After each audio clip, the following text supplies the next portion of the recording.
Au Mistral, Léa a rendez-vous avec Charles Carteron. Ce dernier lui révèle la demande de Babette, elle voudrait participer à l'intervention en tant qu'infirmière. Léa est perplexe, elle ne sait pas s'il s'agit d'une bonne ou mauvaise idée. Plus tard dans l'après-midi, Léa se rend à sa séance de chimiothérapie. Babette est une nouvelle fois à ses côtés. Léa lui révèle qu'elle est au courant de la demande qu'elle a faite au chirurgien. Babette lui répond: si on est toutes les deux, on sera plus forte que tout. En soirée, Patrick se rend au cabinet médical du Mistral pour parler à Babette. Il ne comprend pas la décision qu'elle a prise concernant l'opération de Léa. Il lui demande: si ça se passe mal? Si jamais elle meurt? Babette répond d'une voix tremblante: c'est justement pour ça que je veux le faire, je veux l'accompagner jusqu'au bout. Louis Roby rêve qu'il est marié à Barbara, Léa François. Cette dernière est enceinte, et ils sont parents de jumeaux. Dans son rêve, il est totalement dépassé par la situation. À son réveil, Louis raconte ce rêve étrange à son nouvel ami, Jawad. Les deux amis sont assis dans une voiture, en pleine discussion.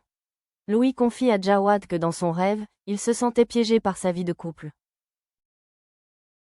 Jawad tente de l'aider à prendre une décision.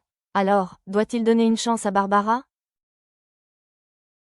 Après sa discussion avec Jawad, Louis Roby donne rendez-vous à Barbara. Il lui dit: tu me plais beaucoup, mais je pense que je ne pourrai pas t'apporter ce que tu attends. Il pense que la jeune femme a besoin de stabilité, mais Barbara lui révèle qu'elle ne recherche pas cela. Louis est rassuré par les mots de Barbara, puis il l'embrasse. Alors, va-t-il prendre la décision de quitter le Mistral, au risque de passer à côté d'une belle histoire d'amour?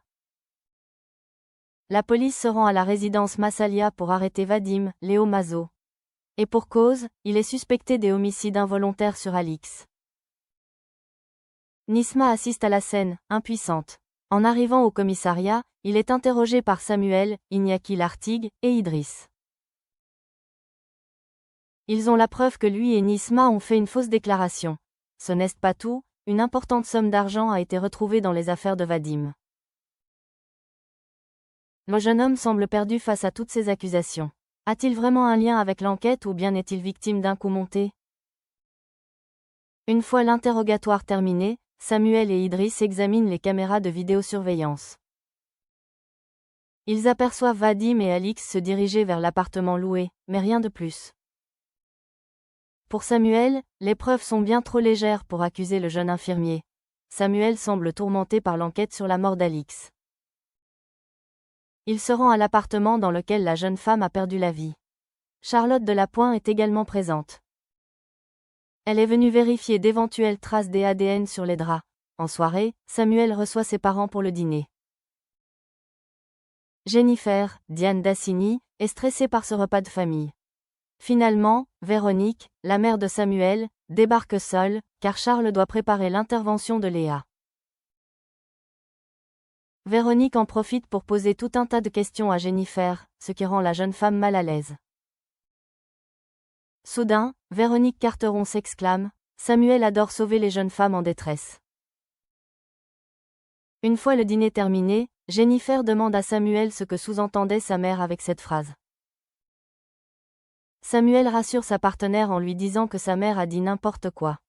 Une fois seul dans le salon, Samuel regarde sur son téléphone la vidéo d'une femme. Il semble bouleversé. De qui s'agit-il?